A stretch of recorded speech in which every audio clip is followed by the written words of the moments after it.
जब वो परफॉर्म कर रहा होता है तभी वो सड़क पर अपने डैड को देखता है। हालांकि उसके डैड ने उसे देख लिया होता है, लेकिन उसके नशे की वजह से वो उसे अवॉइड करके वहां से जा रहे होते हैं।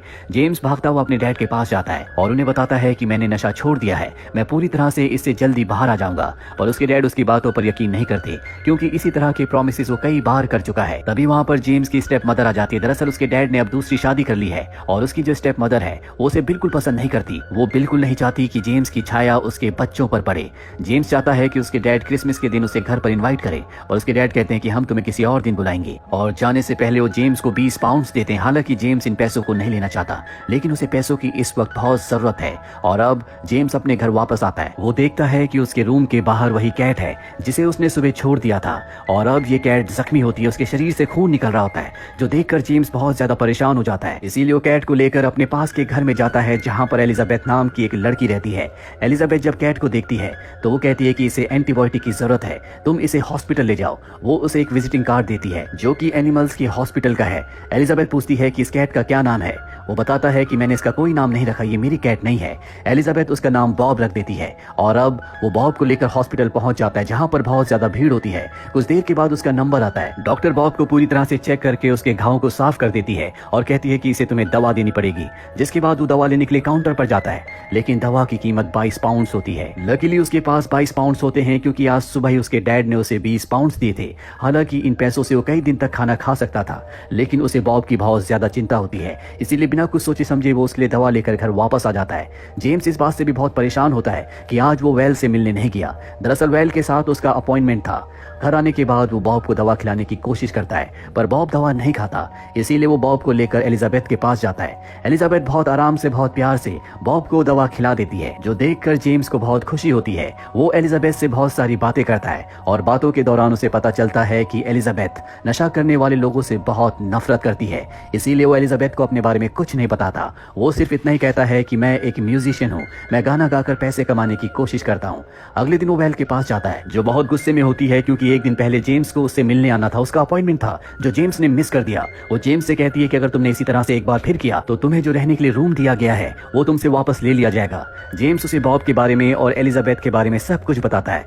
वेल उसे कहती है कि तुम एलिजाबेथ से दूर रहो, क्योंकि जब भी कोई इंसान नशा छोड़ने की कोशिश करता है तो उसे किसी भी नए रिलेशनशिप में नहीं पड़ना चाहिए, क्योंकि नए रिश्ते इंसान के इमोशन को ट्रिगर करते हैं, जिस वजह से इंसान दोबारा से नशा शुरू कर सकता है।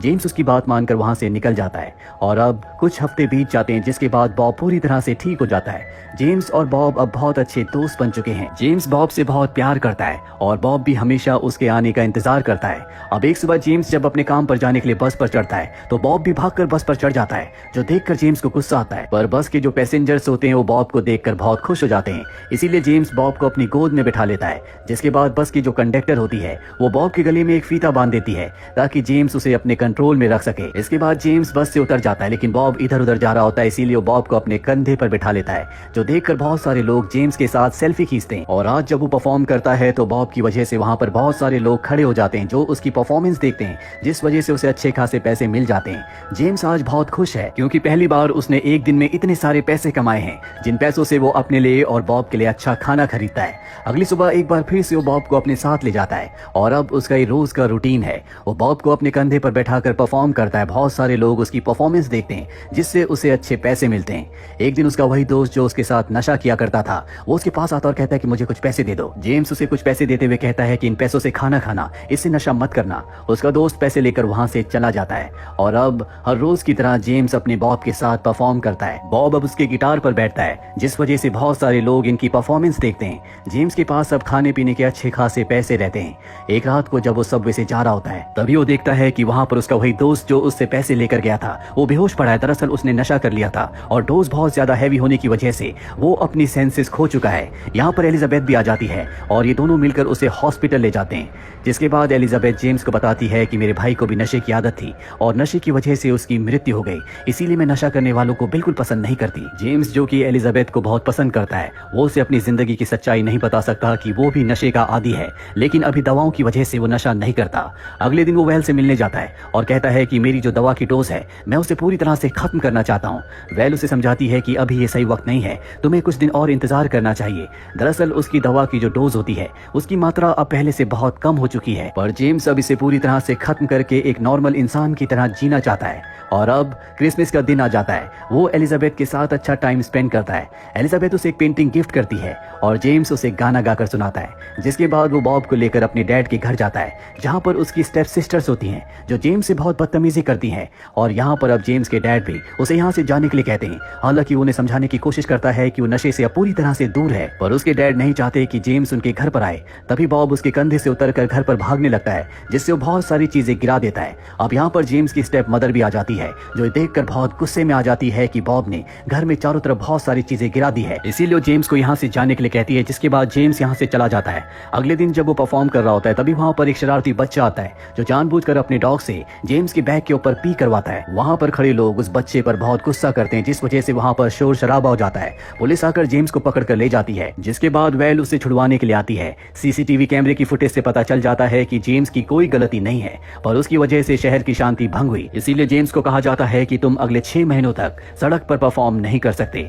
जेम्स और वेल वहां से निकल जाते हैं। वेल उसे कहती है कि तुमने अपनी दवा ली कि नहीं। वो कहता है कि बॉब कहां पर है। वो बताती है कि बॉब अभी भी पुलिस कस्टडी में है, तुम उसे वहां से ले सकते हो। इसके बाद जेम्स जल्दी से केमिस्ट की दुकान पर जाता है, जहां पर वो अपनी दवा लेकर खा लेता है, पर वहां पर एलिजाबेथ भी होती है, जो उसे दवा लेते हुए देख लेती है। वो समझ जाती है कि ये नशे का आदी है, जो बात जेम्स ने उससे छुपाई थी, इसीलिए जेम्स से दोस्ती तोड़ देती है। जेम्स को बहुत दुख होता है और अब वो सड़क पर परफॉर्म भी नहीं कर सकता, इसीलिए वो एक जगह जॉब कर लेता है, जहां पर उसे द बिग इशू नाम की मैगजीन को सड़कों पर बेचना होगा। बॉब अब भी हमेशा उसके साथ रहता है, जिस वजह से बहुत सारे लोग इनके साथ सेल्फी खिंचवाते हैं। एक दिन एक प्रेस रिपोर्टर इनके पास आता है और इन दोनों की फोटो एक साथ खींचता है। तभी यहाँ पर उसी मैगजीन में काम करने वाला दूसरा वर्कर इन्हें देख लेता है, जो जेम्स की शिकायत कर देता है, जिस वजह से जेम्स को 1 महीने के लिए जॉब से निकाल दिया जाता है। और अब जेम्स की मुसीबतें एक बार फिर से बढ़ चुकी हैं। उसके सभी पैसे खत्म हो चुके हैं, उसके पास खाने के पैसे भी नहीं है, इसीलिए वो एक बार फिर से सड़कों पर परफॉर्म करना शुरू कर देता है, जो कि एलिजाबेथ देख लेती है। वो जेम्स से कहती है कि तुम ऐसा नहीं कर सकते, अगर पुलिस ने देख लिया तो तुम्हें एक बार फिर से जेल भेज दिया जाएगा।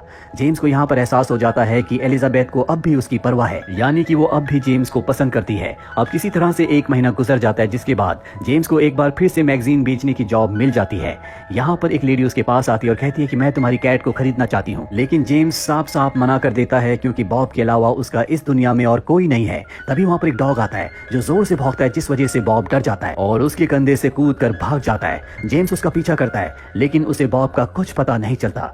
अगले 2 दिनों तक वो बॉब को ढूंढता रहता है, लेकिन बॉब उसे नहीं मिलता, जिस वजह से वो बहुत ज्यादा डिप्रेस हो जाता है। वो अपने मानसिक संतुलन को अपने कंट्रोल में नहीं रख पाता, इसलिए तय करता है कि वो नशा करेगा। वो एक बार फिर से उन लोगों के पास जाता है जो नशे की सामग्री बेचते हैं, पर इससे पहले कि वो नशा खरीदता, वो अपने मन पर कंट्रोल कर लेता है और उस जगह से चला जाता है। जेम्स जब अपने घर में वापस आता है तो देखता है कि बॉब किचन में उसका इंतजार कर रहा है। बॉब को वापस पाकर वो बहुत खुश हो जाता है। उसे लगता है कि उसकी जिंदगी में उसका सब कुछ उसे वापस मिल गया। अगले दिन वो वेल के पास जाता और कहता है कि मैं हमेशा के लिए इन दवाओं को छोड़ना चाहता हूँ, मैं एक नॉर्मल इंसान बनना चाहता हूँ। वेल उसे समझाती है कि ये इतना आसान नहीं है, तुम्हारा 1 हफ्ता बहुत मुश्किल रहेगा, तुम्हें बुखार आएगा, तुम्हारा शरीर कांपेगा, पर वो तय कर लेता है कि मैं किसी भी कीमत पर अब इन दवाओं के सहारे नहीं जीना चाहता। वेल उसे कहती है कि अकेले ये सब करना इतना आसान नहीं है। जेम्स कहता है कि मेरे साथ बॉब है। वेल उसकी बात मान जाती है, जिसके बाद जेम्स अपने घर आता है। वो एलिजाबेथ के डोर को नॉक करता और कहता है कि अगले कुछ दिनों तक मैं घर के अंदर ही रहूंगा, मेरा इलाज चल रहा है, जिससे वो समझ जाती है कि वो क्या करने वाला है, क्योंकि उसका भाई भी इन्हीं सब चीजों का आदी था। वो दरवाजा खोलकर जेम्स को कहती है कि मैं तुम्हारे लिए खाना ले आऊंगी, और अब जेम्स अपने घर के अंदर अपने आप को लॉक कर लेता है। आज उसने दवा नहीं खाई, रात को उसे तेज बुखार आ जाता है, उसका शरीर कांपने लगता है, उसे किसी भी कीमत पर नशा चाहिए, या वो दवा जिसे खाने के बाद उसे नशा करने की इच्छा नहीं होती। लेकिन अब उसने दृढ़ संकल्प कर लिया है। वो इसी तरह कांपता रहता है, वो अपने आप से लड़ता रहता है। बॉब उसके साथ है और बॉब के सहारे वो 7 दिन गुजार देता है। 8वीं सुबह जब वो उठता है तो उसे ऐसा लगता है कि जैसे उसका नया जन्म हुआ है। ये करना इतना आसान नहीं था, लेकिन जेम्स ने ये कर दिखाया, जिसके बाद सबसे पहले वेल के पास जाता है। वेल उसके लिए बहुत खुश होती है और अब वो एलिजाबेथ से मिलता है, जो यहाँ से हमेशा के लिए अपने घर जा रही है। पर जाने से पहले वो उसे अपने घर का एड्रेस देती है, यानी कि अब भी ये दोनों हमेशा एक दूसरे के टच में रहेंगे। इसके बाद जेम्स अपने डैड के पास जाता है और उन्हें बताता है कि अब वो नशे से पूरी तरह से बाहर निकल चुका है, जो जानकर उसके डैड बहुत खुश होते हैं और जेम्स को उसके बचपन का एक फोटो देते हैं। अब अब जेम्स के पास एक रिपोर्टर आती है और कहती है कि मैं चाहती हूँ कि तुम अपने बारे में और बॉब के बारे में एक बुक लिखो। दरअसल जेम्स इंटरनेट पर बहुत पॉपुलर हो चुका होता है क्योंकि वो अपने कंधे पर बॉब को रखकर हर जगह गाने गाता था। लोग उसके साथ सेल्फी खिंचवाते थे, इसीलिए बहुत सारे लोग उसे अब पहले से जानते हैं। रिपोर्टर के कहने पर जेम्स अपनी जिंदगी के ऊपर एक किताब लिखता है और जब वो किताब पब्लिश होती है तो वो बेस्ट सेलिंग बुक बन जाती है जिसे शहर का हर एक इंसान पढ़ना चाहता है। जिसके बाद जेम्स के लिए एक प्रेस कॉन्फ्रेंस रखी जाती है जिसमें वेल, एलिजाबेथ और जेम्स के डैड भी आते हैं। ये सब के सब जेम्स के लिए बहुत खुश हैं। जेम्स की जिंदगी अब पूरी तरह से बदल चुकी है। उसने अपने लिए एक घर खरीद लिया जिसमें वो बॉब के साथ रहता है। साथ ही अब वो सड़कों में गिटार नहीं बजाता, ना ही गाने गाता है। वो अब चैरिटी के लिए काम करता है, जहां पर वो जितने भी पैसे कमाता है वो अच्छे कामों के लिए डोनेट कर देता है। कहानी के अंत में हमें जेम्स की और बॉब की असली फोटो दिखाई जाती है जो आज भी एक दूसरे के साथ हैं। तो ये थी जेम्स बोवन की जिंदगी की सच्ची कहानी। जेम्स बोवन की जिंदगी उन लाखों नौजवानों के लिए एक एग्जाम्पल है जो नशा ना छोड़ने के बहाने बनाते हैं। जेम्स बोवन के पास कुछ नहीं था, न खाने के लिए खाना, न रहने के लिए घर, लेकिन फिर भी अपने दृढ़ संकल्प से न सिर्फ उसने नशा छोड़ा बल्कि वो जीवन में कामयाब